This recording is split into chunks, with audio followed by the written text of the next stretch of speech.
comenzar la clase de hoy. Estamos grabando. El doctor Molina va a continuar en el uso de la palabra para terminar su clase sobre ciudadanía, democracia, participación, etc. Doctor Molina, tiene usted la palabra, son todos oídos. Muchas gracias, doctor. También aclarar que en la continuidad de la clase anterior voy a compartir un PowerPoint como apoyo y también que quede también a disposición, si le parece. Con todo esto, doctor. No sé si lo hace usted o lo puedo hacer yo. No, hágalo usted, doctor. Bueno, ahí vamos a intentar. Vamos a intentar. Que, bueno, tiene por objeto la clase de hoy completar el desarrollo de contenidos vinculados, como dijo el doctor, al Estado de Derecho, ¿sí? Como contexto no solamente teórico, sino también histórico para desarrollar ahí la cuestión de la democracia y de la ciudadanía. En ese sentido, recuerdo que nos quedó pendiente nos ha quedado pendiente el desarrollo de la cuestión de la ciudadanía. Estoy buscando acá cómo... Acá está, a ver si podemos ahí. No, parece que no, ¿no? No se ha compartido ahí.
Sí, hola. Sí, ¿me escuchan? Sí, profe. Sí, doctor. Profe, sí. ¿Pueden ver ahí? Vemos curso opcional, Estado de Derecho y Democracia, profesor doctor Molina. Puedo. Bueno, si pueden ver bien, bueno, entonces continuamos. Les decía entonces que, bueno, a modo de recordatorio de lo que presentamos la clase anterior, los distintos campos temáticos, ¿no? El Estado de Derecho con los distintos planos para analizarlo, la democracia y la ciudadanía, esta nos quedó pendiente. Estado de Derecho en sentido formal y material, y en el plano histórico, lo que ya vienen estudiando y viendo con el doctor del Barco, ¿no?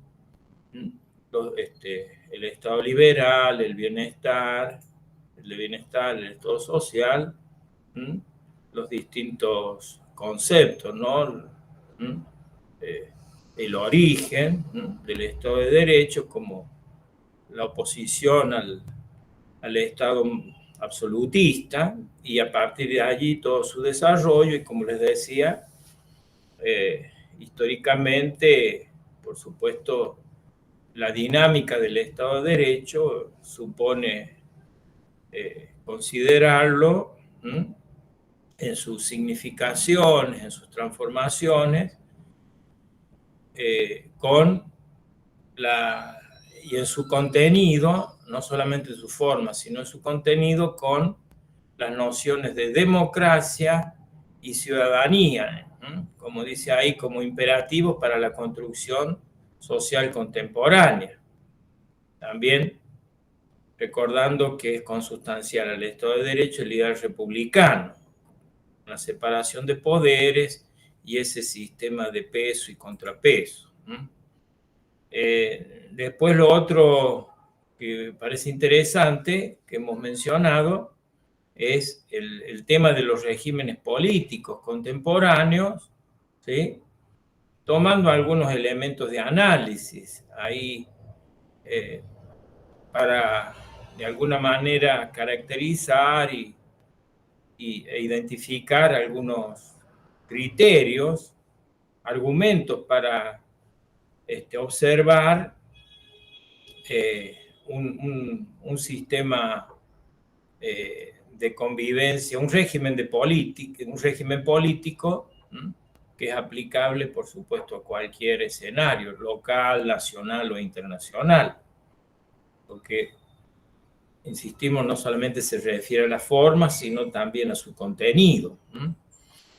Esto es que supone considerar valores, principios, la idea de la libertad, de la igualdad, la tolerancia y otros componentes que hacen a la convivencia, ¿no? Y en ese sentido hay algunos elementos de análisis para tener en cuenta, ¿no? Por ejemplo, el origen y el fundamento de la autoridad de los gobernantes, ¿no? Los criterios de legitimidad, la organización y el sistema de decisiones, ¿no? Cómo se toma, quiénes y cómo se toman las decisiones, ¿no? La vigencia de los derechos, los mecanismos de control, cómo es la dinámica del poder no solamente dentro del Estado, sino en lo que es el poder real, ¿no?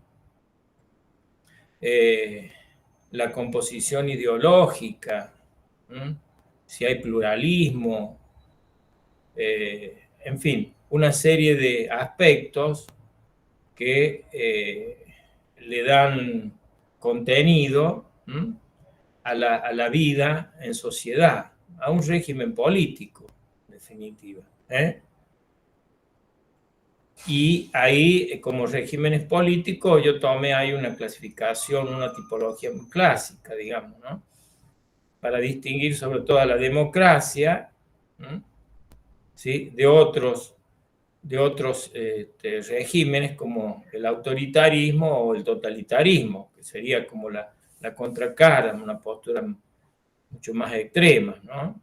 La democracia, en su conceptualización no solamente teórica, sino también histórica. En este caso, ¿no? hemos planteado su origen, su significación, atendiendo distintos momentos de la historia. Y dentro de los autoritarismos, distintos niveles para analizar esto que es conceptualmente es esa degeneración o, digamos, deformación del ejercicio de la autoridad, atendiendo, digamos, el sistema político, el criterio de la ideología o de las actitudes psicológicas. Y después, bueno, los totalitarismos, o el totalitarismo, ¿no? Con algunas características.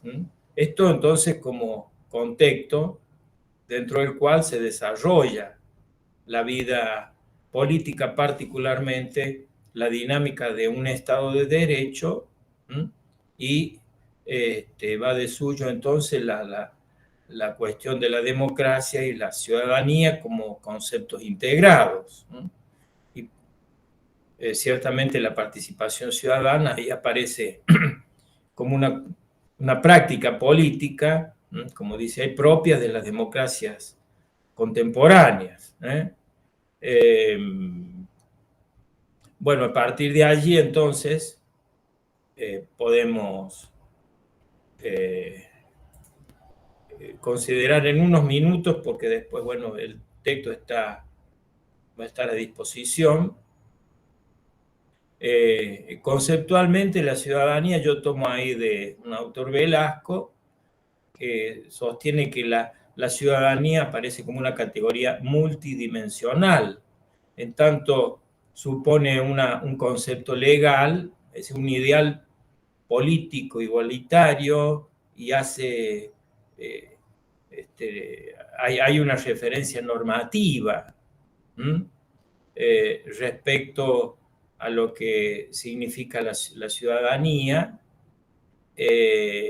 Implica, por supuesto, también el principio de la pertenencia, de la relación de pertenencia a una determinada politeia o comunidad política, ¿sí? Es decir, un concepto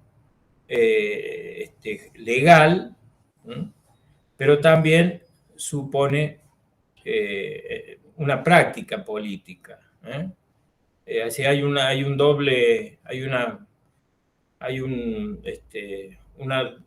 doble manera de concebirla, ¿sí? Conceptualmente. Entonces, como dice ahí Velasco, son dos lenguajes diferentes. La condición legal, pertenecer a la comunidad política, reconociendo al hombre como un sujeto de derecho, ¿no? Con un estatus jurídico. Y, por otro lado, como práctica política, es decir, la ciudadanía supone esa participación, ese protagonismo activo, pretendidamente activo del hombre, porque es un sujeto con identidad y con pertenencia a una comunidad política. Y también aparece la noción ahí de la ciudadanía como categoría histórica, en tanto aparece la misma con distintas significaciones y manifestaciones en distintos momentos de la historia, ¿no? La ciudadanía está sujeta al devenir y a los procesos de transformación constante. De hecho, después, ahí en este mismo desarrollo, identificamos distintas nociones de ciudadanía que no solamente se diferencian en lo conceptual, sino también en cuanto a la significación que adquiere según el momento histórico. No es lo mismo hablar de la ciudadanía en su significación a partir de el origen del Estado de Derecho, el Estado de Derecho liberal, que la ciudadanía en el actual contexto histórico del siglo XXI, la denominada ciudadanía cosmopolita, ciudadanía en el orden global.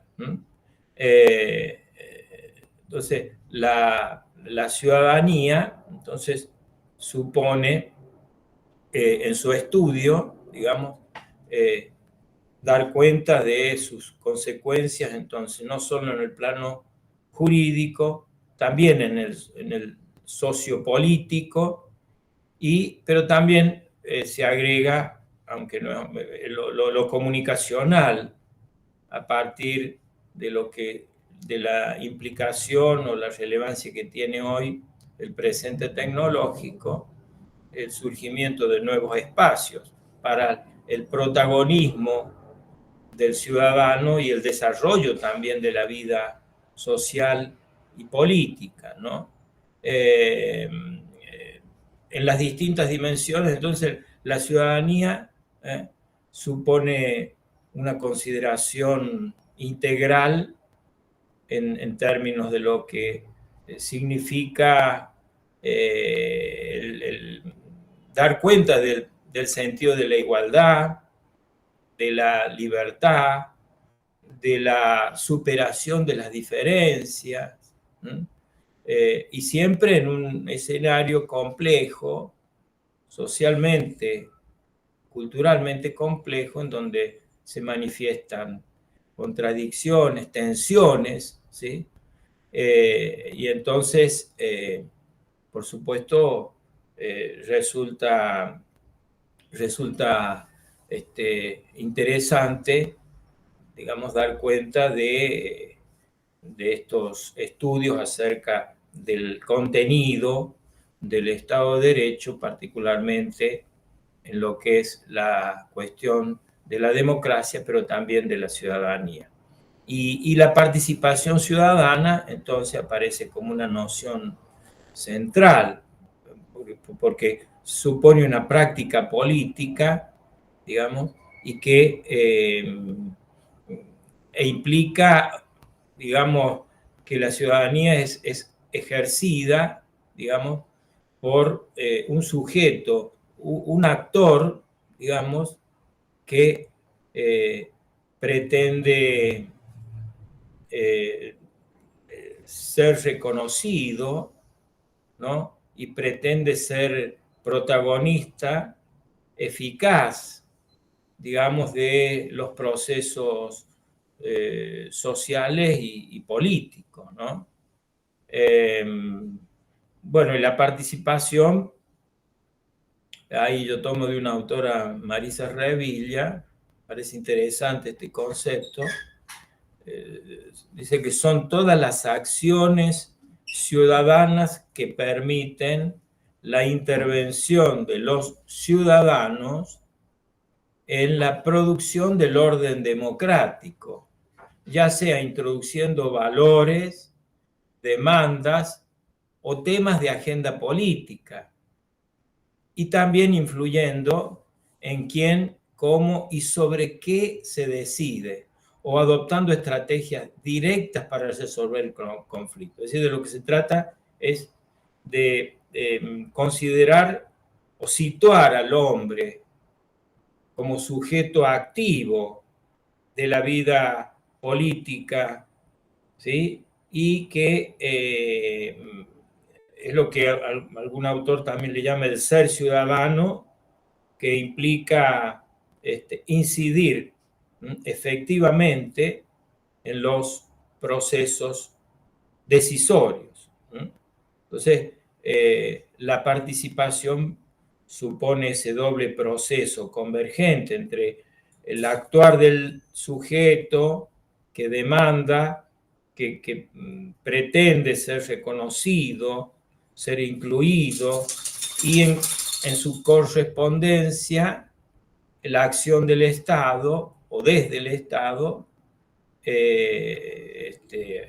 implementando políticas, ¿no?, que se refieran, digamos, o que se correspondan con con esa voluntad ciudadana, ¿sí? Entonces, ahí aparece entonces, digamos, la relevancia conceptual de la ciudadanía dentro de lo que, como ustedes vienen estudiando, la relevancia que tiene, digamos, el estudio de lo que es el Estado de Derecho, ¿no? El Estado democrático de Derecho, ¿no?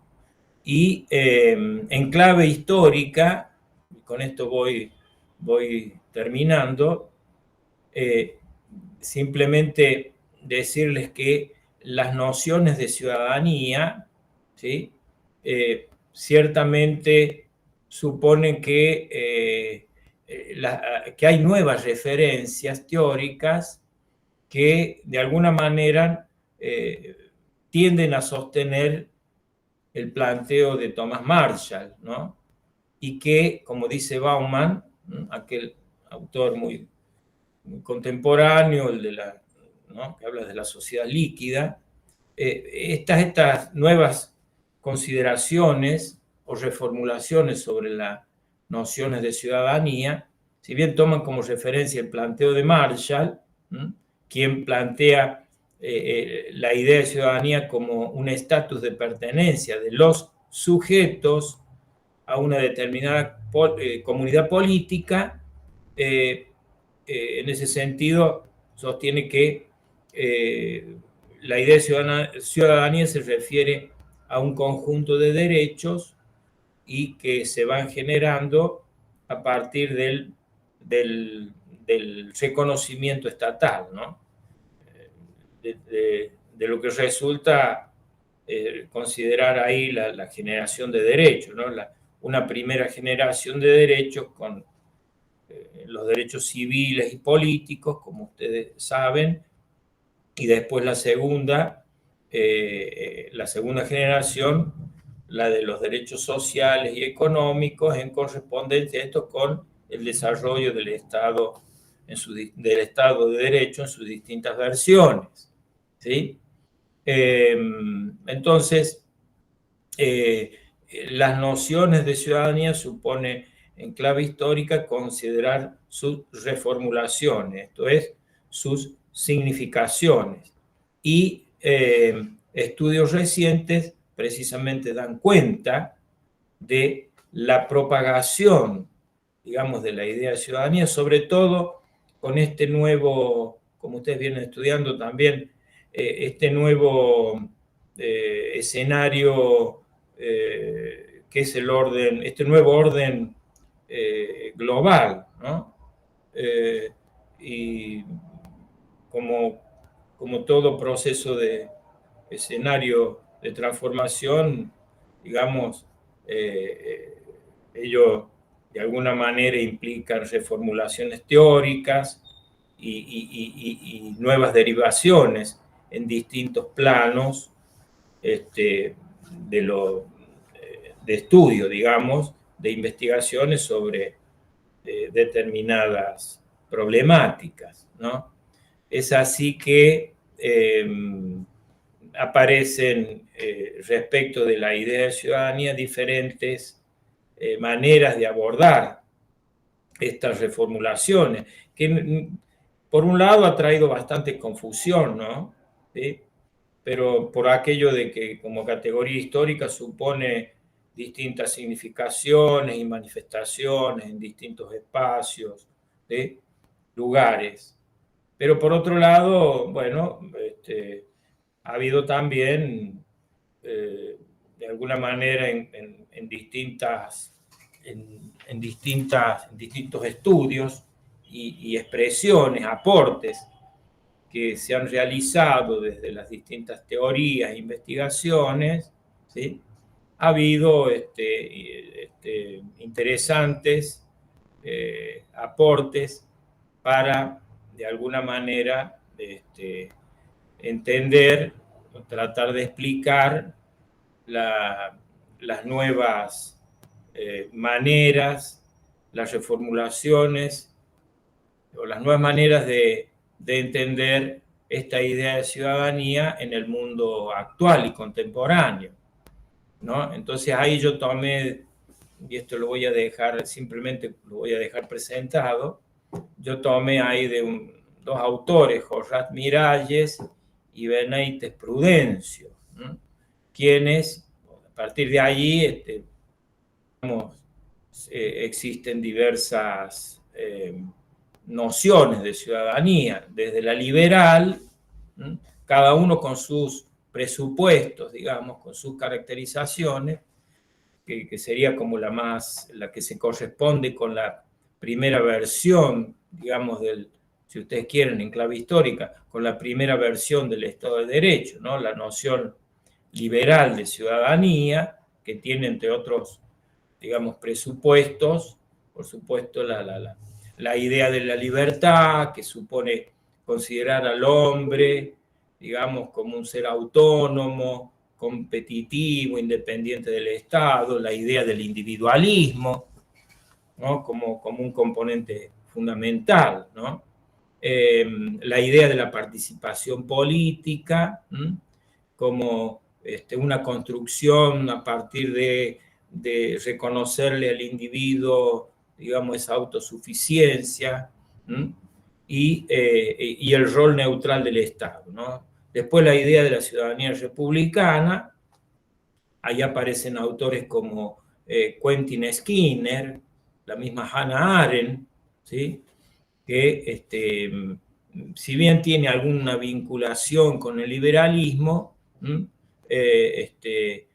aparecen, digamos, en sus rasgos característicos como que también la idea de la libertad, pero destaca el vínculo del individuo con la comunidad, digamos, sin alcanzar, digamos, los extremos de otra noción de ciudadanía que es el comunitarismo, digamos, ¿no? Entonces, el sujeto político en clave de lo que es la noción más republicana supone un sujeto político individual que debe actuar para alcanzar fines particulares sin colisionar con lo público, ¿no? Entonces la ciudadanía acá supone una participación en el ejercicio de una libertad, ¿sí? Y digamos, sin considerando, digamos, la cuestión de lo público, digamos, de lo social, ¿no? Por supuesto está presente la noción republicana, la idea de justicia, ¿no? Vinculada al republicanismo, bueno, y así distintas nociones, la comunitarista que les mencionaba, ¿no? Que privilegia la comunidad al individuo, ¿no? Por delante están los vínculos de adhesión colectivo, grupal, respecto a la libertad individual. Ahí, de alguna manera, ahí está, de alguna manera el bien común, ¿no? Está por encima del pluralismo, sería, ¿no? Autores ahí como McIntyre o Charles Taylor. Bueno, distintas, entonces les decía, nociones de ciudadanía que están a disposición ahí en el texto. Está la diferenciada, defensa de la igualdad, hay una interpretación muy interesante acerca de lo colectivo, ¿no? Se parte de lo colectivo y no de lo individual, ¿no? La necesidad, plantea la necesidad de implementar políticas diferenciales, ¿no? Respecto tendiente a favorecer a grupos minoritarios, ¿no? Es decir, después está la multicultural, un autor central que es muy interesante, Kim Linka, que habla también del pluralismo cultural, ¿no? Y ahí plantea 3 categorías de grupos, ¿sí? 3 clases de grupos con sus correspondientes derechos específicos. En realidad se tratan de grupos de desfavorecidos, vulnerables, ¿no? O de los grupos inmigrantes, de las minorías étnicas, ¿no? Etcétera. Finalmente, ahí mencionar el cosmopolitismo cívico, con autores como David Hell o Adila Cortina, ¿no? Quien plantea esta idea de que el sujeto, digamos, es un ciudadano del mundo, ¿no? Esto tiene antecedentes en el planteo, en la concepción filosófica del estoicismo. Plantea, digamos, defiende derechos, supone la consideración del hombre, digamos, como partícipe de un destino compartido en el mundo, digamos, ¿no? Supone un sistema global de derechos de alcance universal, ¿no? entonces aparece como muy, muy interesante, ¿no? Porque de alguna manera están presentes los postulados estoicistas y también, bueno, es interesante vincular esto con los planteos, por ejemplo, de Jacques Maritain, ¿no? El doctor del Barco es un experto, ¿no? Titular de incluso de las cátedras abiertas, estudios sobre este gran filósofo Jacques Maritain, que habla, digamos, también de una idea muy universalista, muy interesante, acerca de el ciudadano del mundo, digamos, ¿no? Bueno, esto es lo que les quería presentar en estos breves minutos. Gracias por el silencio. Si tienen alguna duda, alguna pregunta, no sé, pueden hacerla ahora o a través de otras vías, como el correo electrónico. Muchas gracias. No, Está gracias bastante a claro, usted, profe. doctor. Gracias.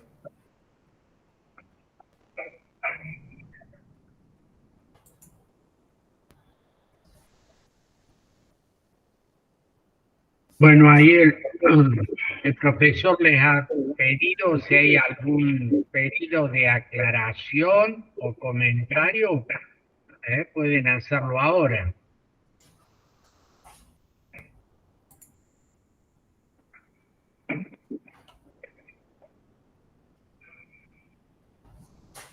O como se decía en la celebración antigua de los matrimonios, que tenga alguna objeción que lo diga ahora o si no calle para siempre, ¿no?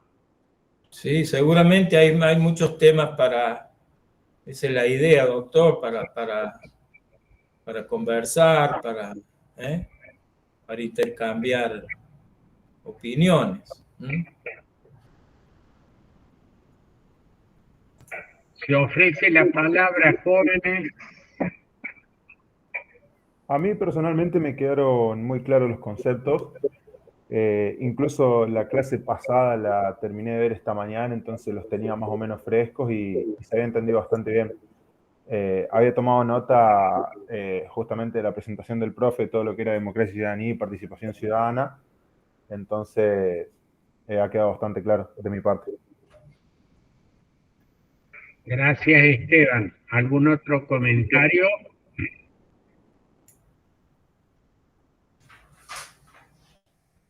Lo último, si me permite, doctor. Sí, doctor. Breves minutos, que está puesto incluso en la presentación, no obstante que, por supuesto, queda a disposición, pero en la actualidad, digamos, usted sabe, se trabaja mucho con la idea de la nueva ciudadanía, ¿no? Es decir, por estos nuevos cambios. Entonces, interesante después, si en otro momento podemos hacer referencia a esto que se llama nueva ciudadanía o nuevas polis, ¿no? Como nuevos paradigmas.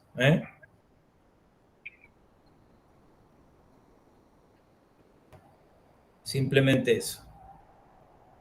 Muy bien, gracias, doctor Molina.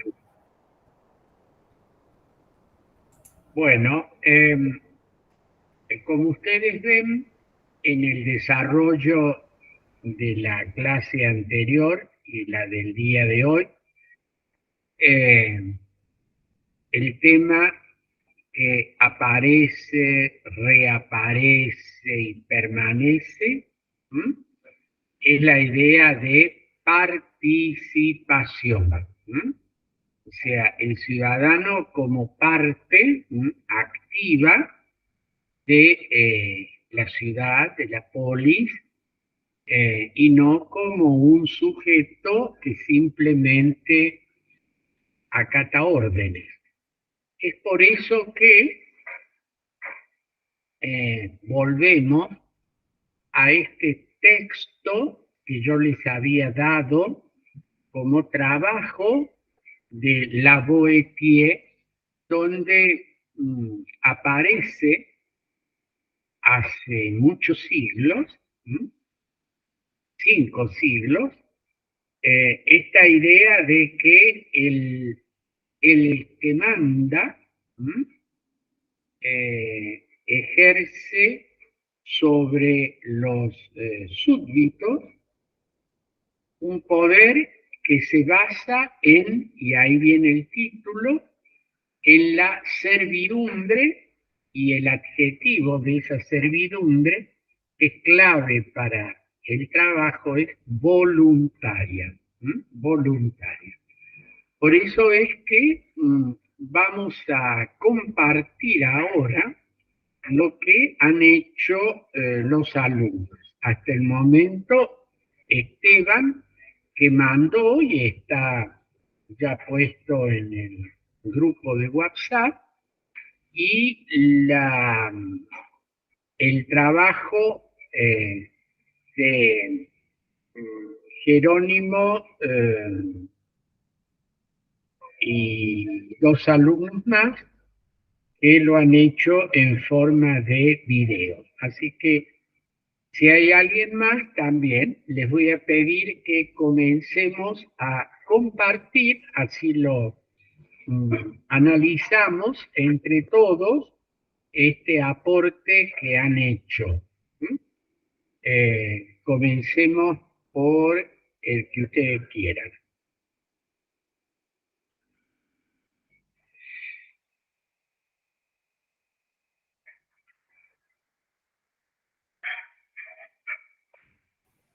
Profe, si quieren empezar los chicos con Bueno, su video. bueno.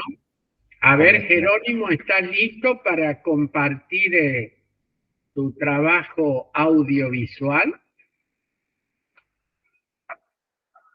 ¿Estás hablando solo? Pero está muteado.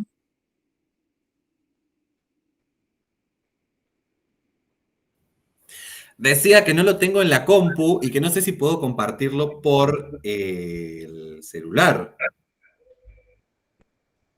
Yo creo que puedo, ahí me fijo. A ver, Valentina, parece. Siempre las mujeres resuelven con más facilidad las cosas, ¿eh?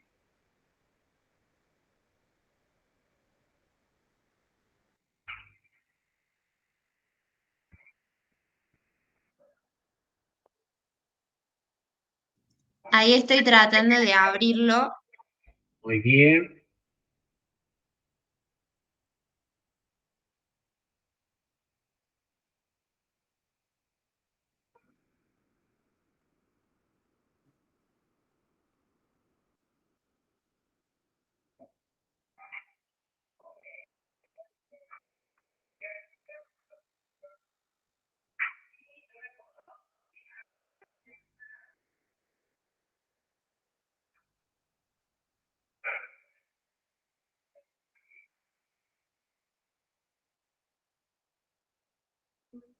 Creo que lo puedo ver, pero ¿cómo se comparte?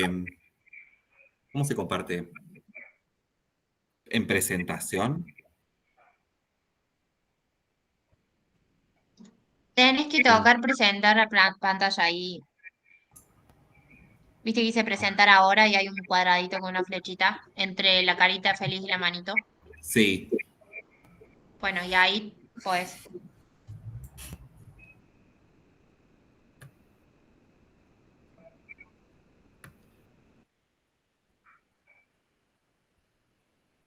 ¿Ahí lo ven?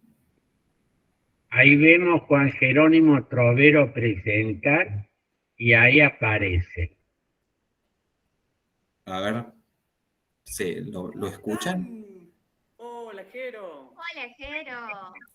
¿Cómo andan? Les quería preguntar si habían leído ese texto que dice Discurso de la servidumbre voluntaria de La Boétie. Sí, creo que sí. Es ese que dice, ¿llamaremos a esto ruindad? ¿Diremos que los que les sirve son cobardes y viles? Si dos, si tres, si cuatro no se defienden de uno. Tal vez resulte extraño, mas no obstante posible, y bien se podrá decir, con razón, que Puede ser que falte sonido, disculpen. cientos y mil sufren a uno solo. Sí, el sonido está mal, está muy bajito. No se escucha. El sonido está muy bajo, Juan Jerónimo. Bueno, a ver, bueno. y es ahí del origen porque de lo que han producido, porque yo tengo acá en el dispositivo, tengo a full el sonido, así que... ¿Cómo están? Hola, Jero. Hola, Jero. ¿No lo ¿Cómo escuchan? andan? Les quería Bajito, preguntar si bajito habían todavía, leído Juan ese texto que Jerónimo. dice Yo Sí, escucho Discurso de la perfectamente, servidumbre dice voluntaria Delfina. de la Boetier. creo que es Sí, lo creo que sí. máximo Es que le ese que puedo dice, llamaremos a poner, esto porque mi ruindad, volumen está al diremos que lo que les máximo sirve son cobardes y viles. Si dos, si tres, si cuatro no se defienden Bueno, de uno. y Tal vez este resulte también. extraño, mas no obstante posible, y bien se podrá bueno, decir, parece con que razón, todos que es falta escuchan de bien. Los corazón o de sordos valor. son Pero si el cientos doctor y mil Molina sufren a y uno el solo, suscripto. se dirá que no Yo, quieren, profe, no lo que no se escucho, pero bastante bajo, como dicen ustedes. O sea, A se Esteban escucha, pero comparte el silencio también. sí, sí, lo escucho bajo. O sea, se entiende, pero está bajo, digamos, el sonido. Ujú. Bueno, si Los no, lo que siervos podemos hacer hablan es, bajito.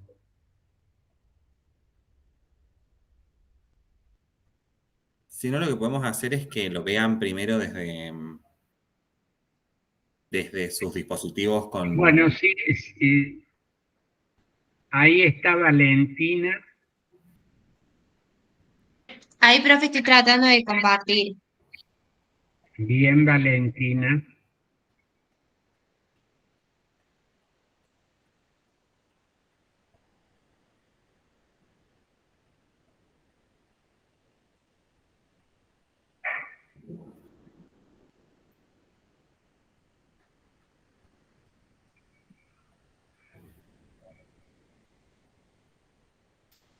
No, no se escucha, vale.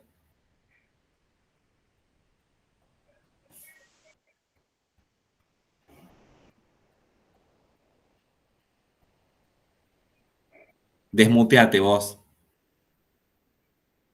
Bien, ahí no se escucha. No, no se No, no sé. escucha.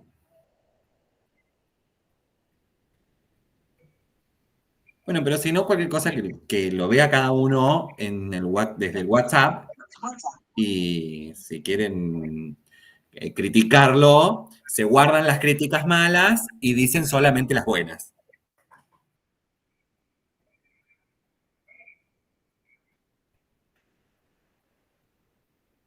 No sé si qué opinan. Bueno, Valentina, Estaríamos puede- practicando la servidumbre voluntaria. Ujú. Bueno, No, está bien, Valentina, me ¿puede parece. subir el audio o no? ¿Cómo, profe? Valentina no puede subir el audio. No, profe, no me deja subir el audio. O sea, se escucha Bueno, muy bajito como le pasaba a Jerónimo, no sé por qué. Porque cuando uno lo escucha desde el celu, se escucha muy bien. Y cuando se comparte ahí bueno, no se escucha. bueno, a ver, como es cortito, que sea bajito, volverlo a poner, Jerónimo. Bueno, bueno.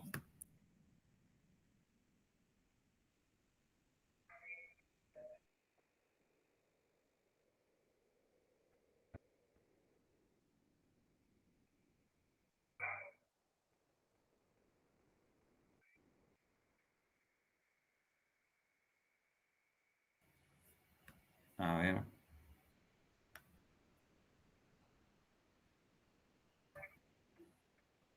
Em, ¿Cómo están? Hola, Jero. Hola, Jero. ¿Cómo andan? Les quería preguntar si habían leído ese texto que dice Discurso de la servidumbre voluntaria de la Boetier. Sí, creo que sí. Es ese que dice, ¿llamaremos a esto ruindad? ¿Diremos que lo que les sirve son cobardes y viles? Si dos, si tres, si cuatro no se defienden de uno. Tal vez resulte extraño, mas no obstante posible, y bien se podrá decir, con razón, que es falta de corazón o de valor. Pero si cientos y mil sufren a uno solo, se dirá que no quieren, no que no se atreven a capturarle, y que no es cobardía, sino más bien desprecio y desdén. Mas si se ve, no a cientos ni a mil hombres, sino a 100 campos, 1000 ciudades, 1 millón de hombres, no atacar a uno solo, del cual el mejor trato de todos los recibidos. es ser considerado como siervo y esclavo. ¿Podremos llamar a esto villanía? Sí mismo, ese que dice, hay 3 clases de tiranos. Unos que poseen su reino por elección de su pueblo, otros por la fuerza de las armas y otros por sucesión de su estirpe. Los que lo han adquirido por el derecho de guerra se portan de tal manera como quien dice en país conquistado. Los que nacen reyes no son comúnmente mucho mejores, ya que han nacido y han sido nutridos con la sangre de la tiranía. Hacen con su reino como con su herencia. Aquel a quien el pueblo le ha dado el Estado debería ser más soportable, pero desde que se ve elevado por encima de los otros, en este puesto y adulado por eso que se denomina la grandeza, decide no moverse más de su puesto y comúnmente hace situación propia del poder. Y luego, para entregárselo a sus hijos. Es extraordinario ver cómo incurren en la misma especie de vicios que los otros tiranos. Fabi, ¿vos has leído algo?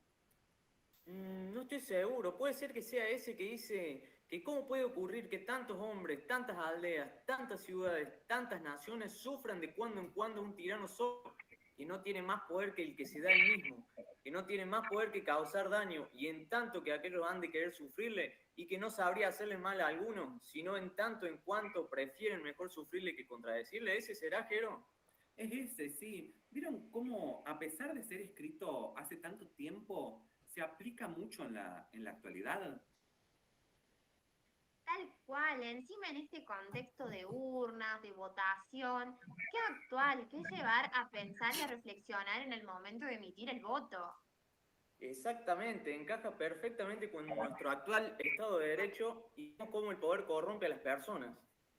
Exactamente, da muchísimo para reflexionar. Así que chicos, me parece que yo voy a seguir leyendo. Sí, yo también. Chao, chicos. Chao.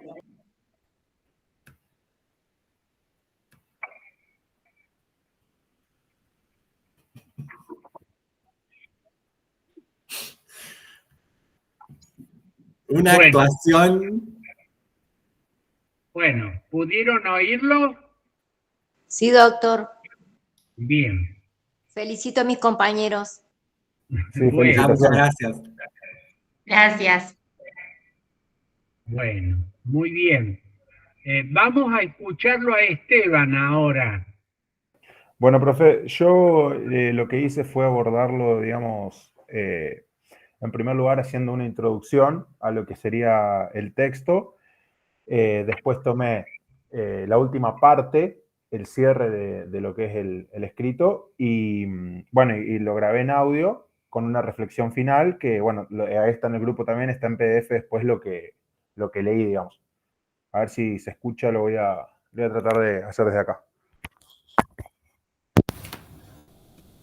El discurso sobre la servidumbre voluntaria, escrito por Etienne. El discurso sobre la servidumbre voluntaria, escrito por Etienne de la Boétie cuando tenía apenas 18 años, es un texto que consiste en una acusación contra el absolutismo. Plantea la cuestión de la legitimidad de cualquier autoridad sobre una población e intenta analizar las razones de esta sumisión. Toda servidumbre es voluntaria y procede exclusivamente del consentimiento de aquellos sobre quienes se ejerce el poder. La última parte del escrito textualmente nos dice: pero es placer el considerar qué es lo que sale de este gran tormento y el bien que pueden esperar de su trabajo y de esta vida miserable. Consciente el pueblo de que este mal que sufre no acusa al tirano, sino a los que le dominan, y así los pueblos, las naciones, todo el mundo a porfía, hasta los campesinos, hasta los obreros, saben sus nombres, descubren sus vicios, acumulan sobre ellos miles de ultrajes, de villanías, de maldiciones. Todas sus palabras, todos sus gritos son contra ellos.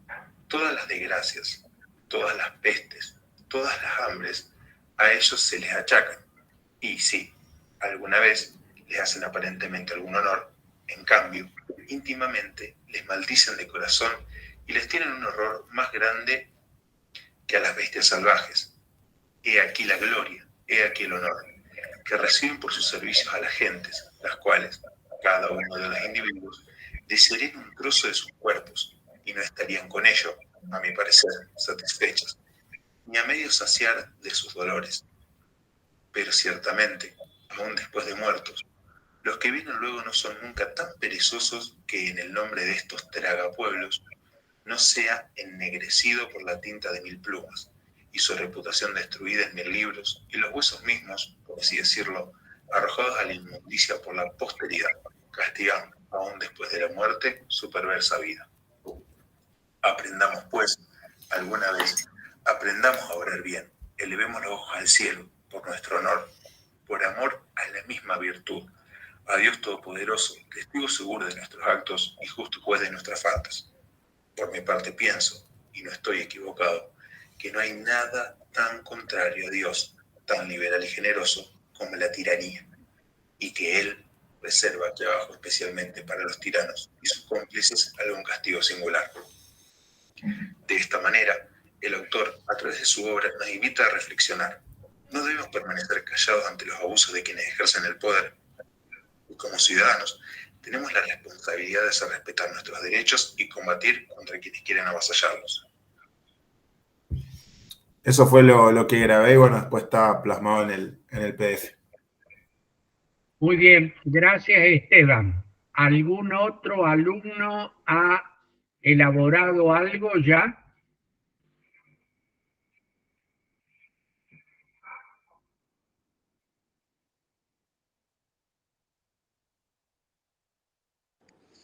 Profe, yo lo estoy terminando. Tuve problemas con el audio en el video, pero lo estoy terminando. Si quiere lo puedo mandar en un rato cuando termine de arreglar el audio. Muy bien, Paula, será bienvenida. Lo mando por el grupo de WhatsApp en un ratito. A lo mejor lo termino ahora. Bien, gracias, Paula. ¿Algún otro? Profe, yo hice un video con imágenes, después lo paso también por WhatsApp, se lo envié anoche por mail. Ajá, ¿lo tenés ahí, Michael? ¿Lo podés compartir? Sí, el tema es que es medio pesadito y acá la compu mía anda medio lenta, entonces se me va a trabar todo si lo... Pero ahí lo paso por WhatsApp en un momento. Perfecto, bueno, muy bien. Entonces, Paula lo está haciendo, Michael ya lo hizo, Esteban ya lo hizo, el trío Valentina, Juan Jerónimo y Fabricio también. Faltan una importante cantidad de alumnos que están en proceso de elaboración. Les vamos a recordar que este trabajo es voluntariamente obligatorio u obligatoriamente voluntario. Ustedes pueden elegir cualquiera de las dos opciones. En cualquiera de los dos casos, este trabajo, tanto como los talleres de lectura indicados, los que están indicados en el grupo y las otras tareas son parte de la evaluación final. Estos más los parciales, más el coloquio son los que permitirán la aprobación de esta materia opcional. Yo les ruego que no se dejen retrasar, que vayan avanzando lo más rápidamente posible. El día 27, que vendría a ser hoy es miércoles 20, el día 27 sería la fecha estimativa del primer parcial que será oral. Tenemos la posibilidad de hacerlo ese día, 27, o hacerlo otro día. Les pregunto, ¿está bien miércoles 27 o u otro día. Profe. Doctor, yo el 27 a mí me quedaría perfecto porque yo iría a rendir el parcial suyo y ya me quedaría en la facultad para rendir otro a la tarde, porque no me dan más permisos en el trabajo. Bueno, muy bien. Entonces, Sí, yo, profe, le iba a decir que tengo parcial el 26 y el 28 de economía y de filosofía, pero de todas formas, si a la compañera le queda más cómoda esa fecha, no me voy a oponer, digamos, claramente, pero por una cuestión de tiempos de estudio me quedaría más cómodo el viernes inclusive o la otra semana, pero de todas maneras me adapto. Bueno, si no hay objeciones, vamos a mantener el próximo miércoles, que sería el 27 de septiembre, horario 10:30, aula a determinar, ya se les va a avisar, en la facultad de manera presencial. El temario de ese parcial va a estar colocado en el grupo de WhatsApp y en el grupo de Facebook. El parcial tiene la modalidad que es escrito, que es lo que se llama a libro abierto, es decir, ustedes pueden contar en soporte papel o digital el material de estudio, porque las cuestiones que se van a plantear en ese tiempo que dura el parcial apelan a la reflexión, a la relación, a que ustedes en base al material puedan hacer una elaboración. No es una cuestión, como les dije el primer día, de memorización, ni que repitan conceptos dados sin haberlos debidamente incorporado y elaborados. Profe, ¿se podrá subir al grupo de Facebook o al WhatsApp el PowerPoint que usó el profesor Molina para explicar hace un ratito? Sí, doctor Molina, usted puede subirlo al grupo que suba como usted prefiera, doctor Molina. Sí, está a disposición, por supuesto. Sí, sí. Muy bien. Va a estar en ambos grupos, de WhatsApp y de Facebook. El material junto al trabajo que ya mandó el doctor Molina y está subido, junto a los otros trabajos que se han subido y a 2 o 3 más que se van a subir en el día de la fecha. Los primeros trabajos, sí, Delfina. Profe, entonces el parcial es de modalidad oral y es como integrar todos los temas. Perdón. El parcial es escrito. El día ese se plantean una serie de cuestiones que ustedes las van a responder por escrito. Ustedes saben, ya les dije, desde el primer día, y les han dicho en otras materias, que se procura en cada materia que el alumno de Derecho hable y escriba, porque muchas veces hacemos algo en desmedro de lo otro, y un buen abogado debe escribir bien y hablar bien. Y no se puede escribir bien ni hablar bien si no se practica.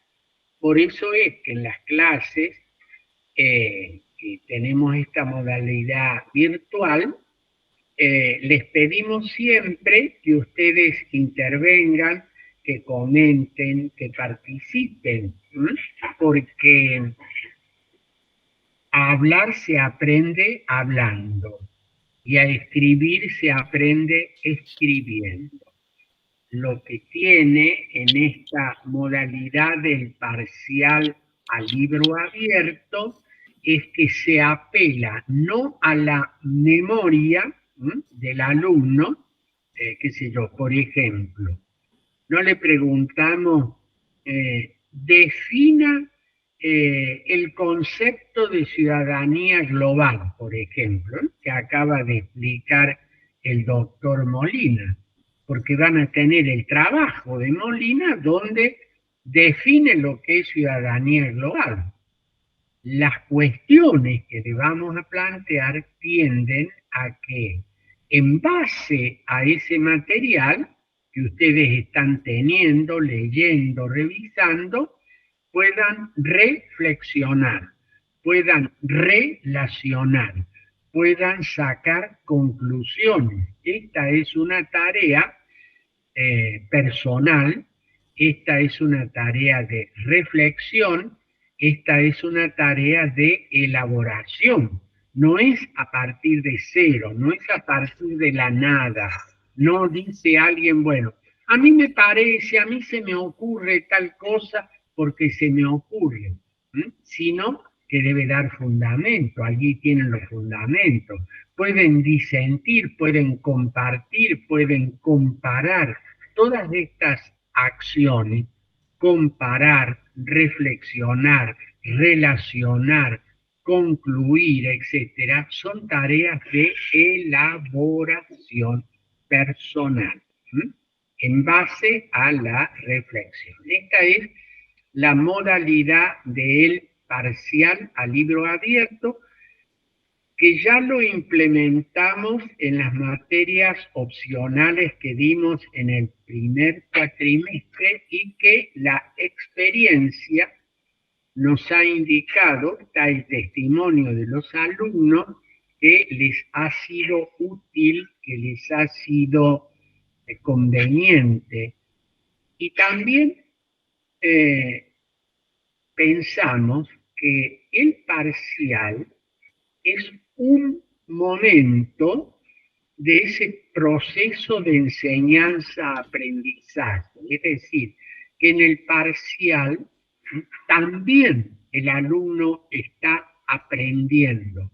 En el parcial el alumno también está progresando en esta tarea de a dos, que es la enseñanza y el aprendizaje.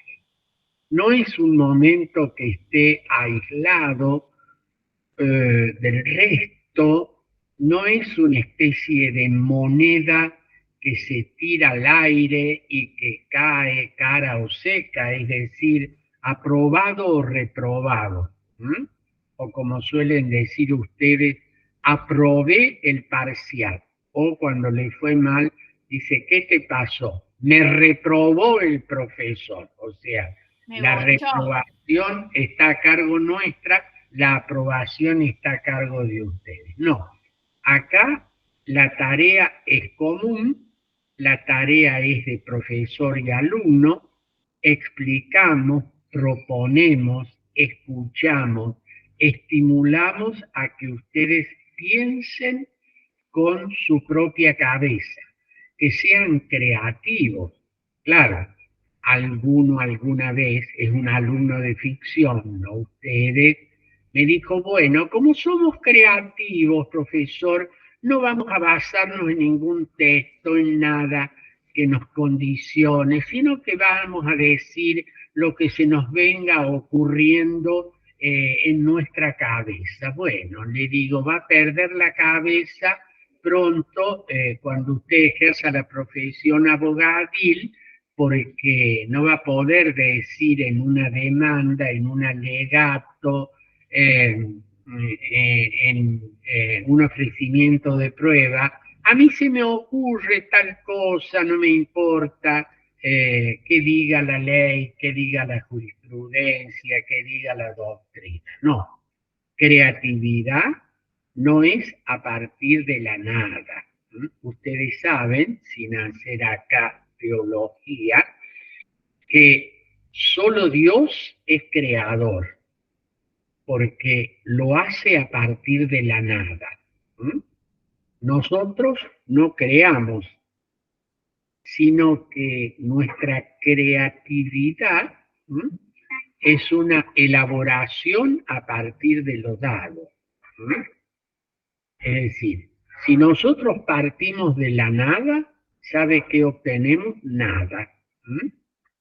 Entonces, partimos del material de estudio, de la doctrina, de la jurisprudencia, de los textos, de las clases. A partir de allí, reelaboramos, no repetimos como loros, con el debido respeto a los loros que hacen una tarea sumamente importante y graciosa, ¿no?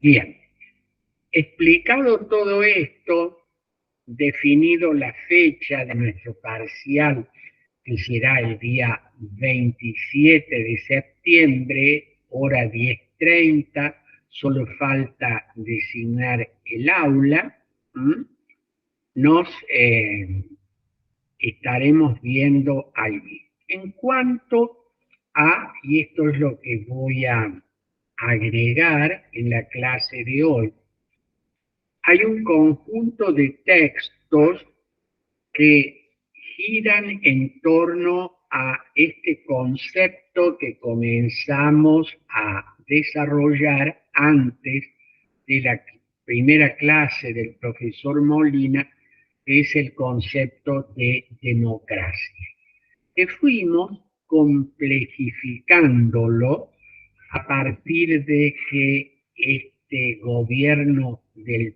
pueblo, este gobierno cuyos gobernantes surgen de elecciones populares, constituye una parte de lo que es la democracia, que es una cuestión bastante más compleja. En un examen, y esto no es un invento mío, sino que fue una experiencia no demasiado feliz que ocurrió hace algún tiempo, para que no anden buscando quién ni dónde, les digo, no fue en la Facultad de Derecho, fue en otra facultad en la cual era profesor.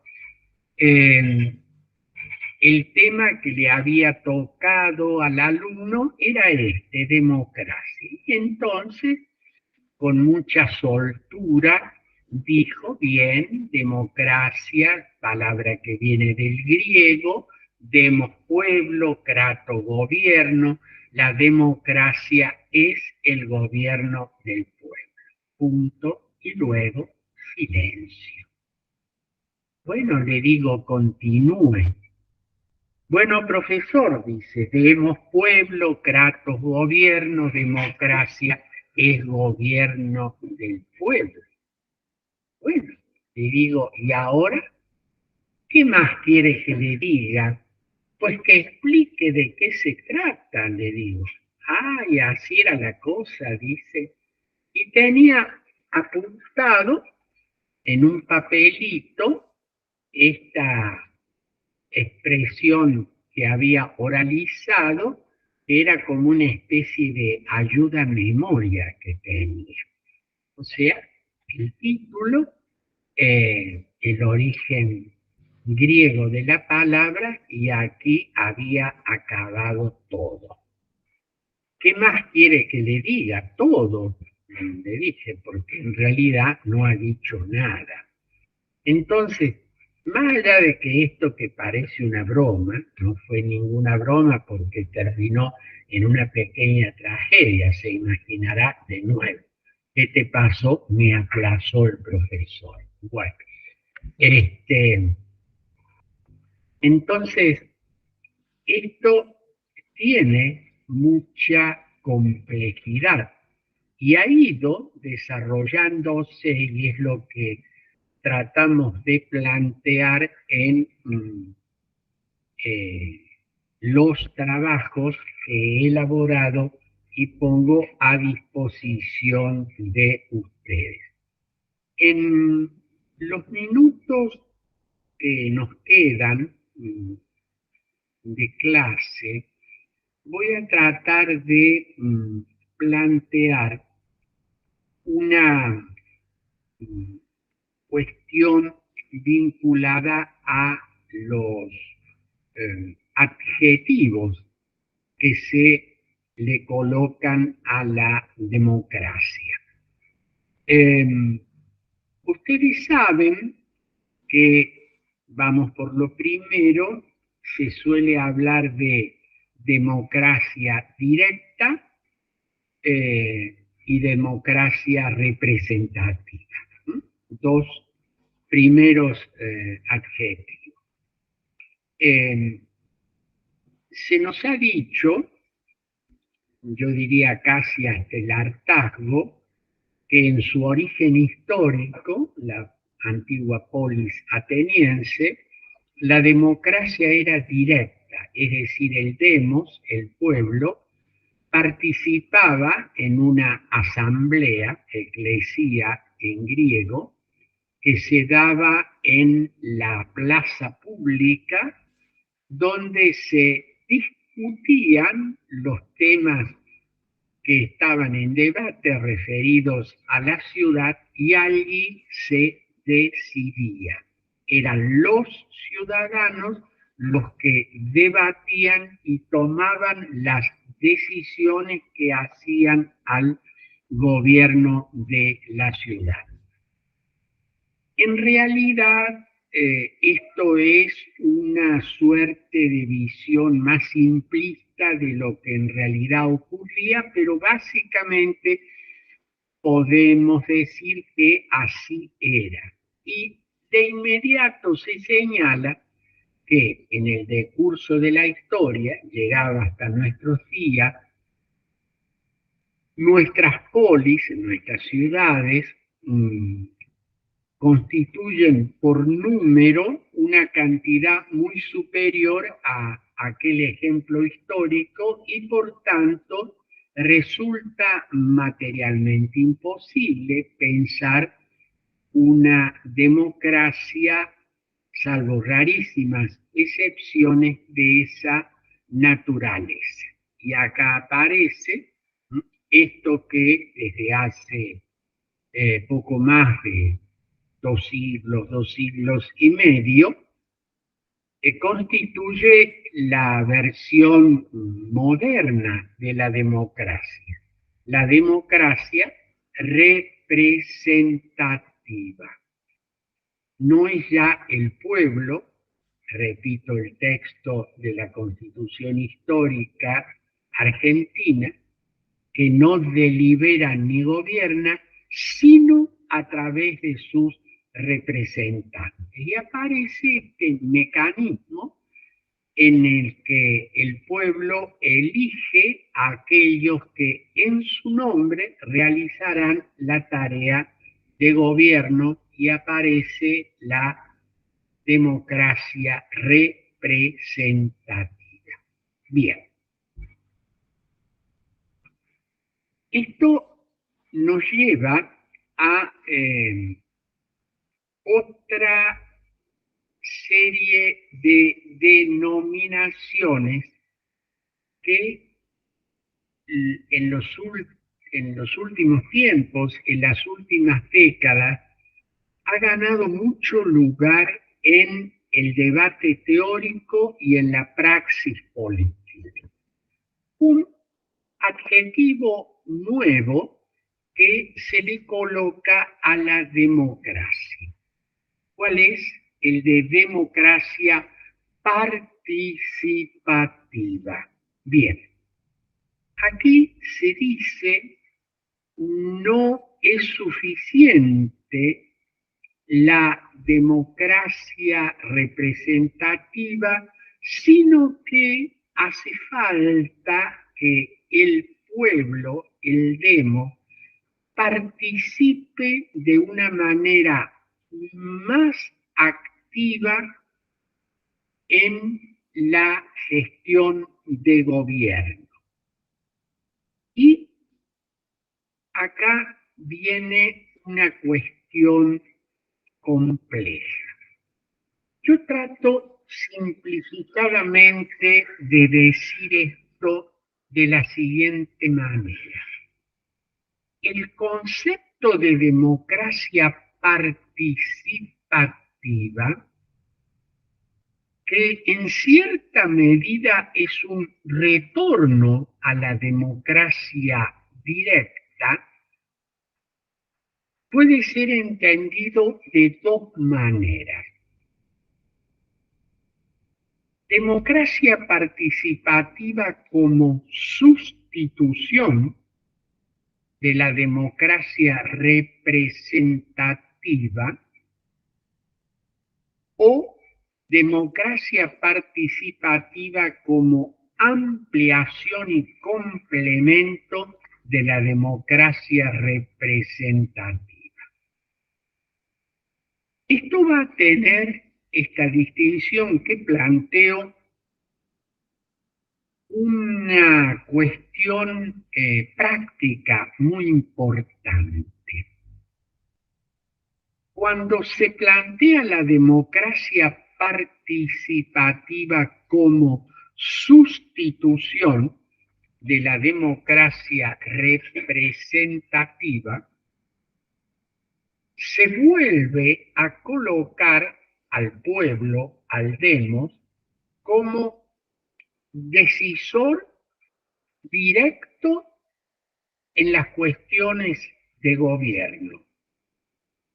Ustedes saben, lo vieron ya desde la primera materia que enfrentaron esta cuestión, derecho constitucional, que se han ideado a lo largo del proceso histórico algunos mecanismos de lo que se llama democracia directa. Por ejemplo, cuando el pueblo es citado a decidir sobre una cuestión, y allí el nombre de plebiscito, el pueblo es citado a decidir acerca de una cuestión. Supongamos, ¿quiere usted que la reelección de los gobernantes esté permitida o esté prohibida? ¿O que el periodo de gobierno dure 4 o 5 años, o 5 o 6? O, como por ejemplo ocurrió en Brasil hace ya varios años, la ciudadanía fue citada a decidir si quería mantener el sistema republicano o volver al sistema monárquico que tuvo Brasil hasta casi finales del siglo XIX. O sea, la opción era monarquía o república. O la Italia de posguerra, que celebró un plebiscito sobre si mantener la monarquía o instituir la república. Podría ponerse casos más pequeños, como los que han ocurrido en algunos municipios del Estado argentino. Una población se le pregunta, ¿quiere usted que se instale o no un repositorio nuclear en lenguaje común, un basurero nuclear. Esto ocurrió en la localidad de Gastre, en el sur argentino. ¿Sí o no?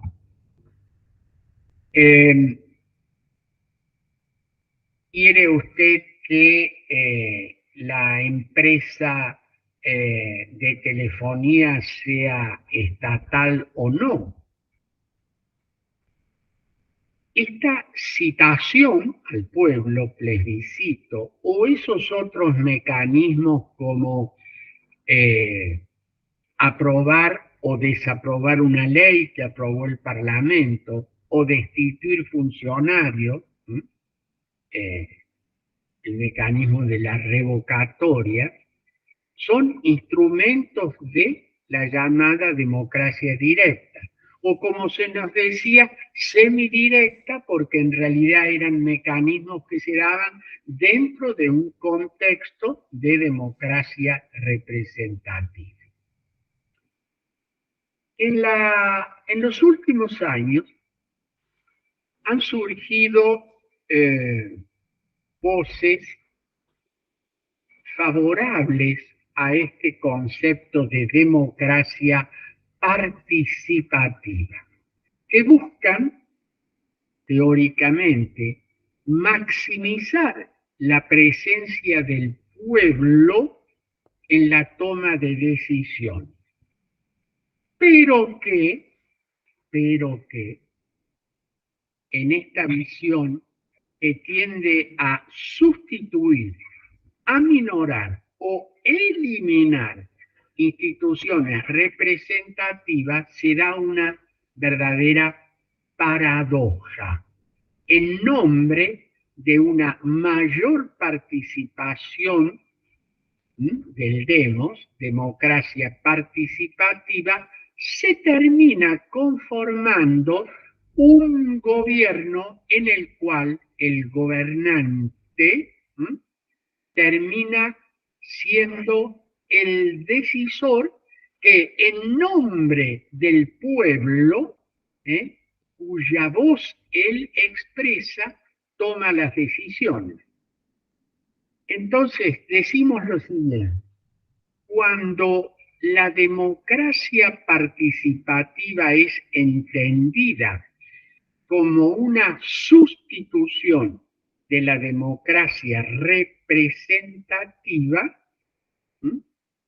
termina habiendo menos democracia y no más democracia. Pero para poder entender esto, hay que volver al concepto de democracia representativa, en la cual no solo existe aquello que se nos ha dicho desde siempre, un mecanismo que por el elevado tamaño del demos permite que estos hablen, gobiernen a través de sus representantes. Si fuéramos menos, podría funcionar la democracia directa, omitiendo que en el concepto de democracia representativa está también, y de manera muy importante, la idea de control y límite del poder. Lo representativo apunta no solo a suplir la imposibilidad fáctica de que todos deliberen y gobiernan, sino que establece un mecanismo donde el poder encuentra límites. La democracia representativa supone un ejecutivo que encuentra límites en el poder judicial y en el poder legislativo, en el que están los representantes del pueblo. Por eso, si allí se entiende de esta manera, va a comprenderse lo que dijimos hace un instante. La democracia directa entendida como sustitución de la democracia representativa termina en nombre de más democracia generando menos democracia. Esta tendencia a citar al pueblo y hablar en nombre del pueblo con un fuerte siempre liderazgo que habla en nombre de, termina limitando libertades y siendo la base de autocracia, aun cuando esta autocracia tenga su base en una elección popular.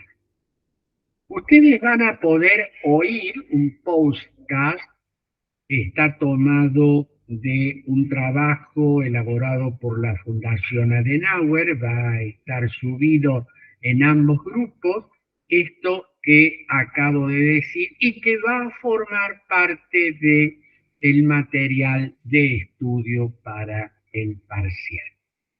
Podríamos decir bastantes otras cosas más, pero para el día de hoy me parece suficiente. Si esto ha quedado claro, pregunto, iríamos cerrando la clase de hoy.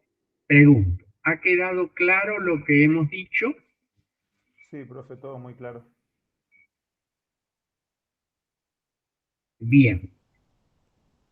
Entonces le vamos a pedir que hagan los trabajos, que lean el material, tanto el que ha subido el doctor Molina, tienen también las clases grabadas a su disposición. Dentro de un rato van a recibir la clase de hoy, debidamente grabada, como todas las clases, y nos vamos a ver el próximo viernes, que será nuestra clase previa al parcial del próximo miércoles. ¿Sí, Esteban? Le quería hacer una consulta. Vio que yo me incorporé recién la clase pasada y no estaba al tanto de los trabajos de taller de lectura y demás. Lo va a ir haciendo Esteban en la medida que pueda, lo más pronto posible. Bien, muchísimas gracias. No, le iba a preguntar justamente eso, si los podía entregar la próxima semana. Así es. Porque como rindo 3 días seguidos voy a estar medio complicado, pero apenas termine de rendir, los hago y los envío. Mi insistencia de que vayan haciendo los trabajos no desconoce que ustedes no son alumnos exclusivos de esta materia opcional y que además tienen otras dificultades y responsabilidades. Pero siempre es mi obligación recordarles que esto hay que tratar de hacerlo lo más antes posible y que si todo esto no está debidamente terminado a la época del coloquio, aun cuando tengan aprobado su parcial, no van a poder optar a la promoción sin examen, que termina con un coloquio. Ese coloquio sí será oral, para lo que preguntaba Delfina. Los 2 parciales son escritos, el coloquio, como su nombre lo indica, es oral. Vamos a hacer el coloquio escrito, profesor, me dijo alguien. No, le dije, coloquio significa casualmente hablar. Bueno, si no hay ninguna otra pregunta, me voy a despedir de ustedes. Muchas gracias, profe. Muchísimas gracias. Doctor. Que tengan ustedes. Gracias, doctor. Le hago una pregunta. ¿Qué hora es el parcial el miércoles?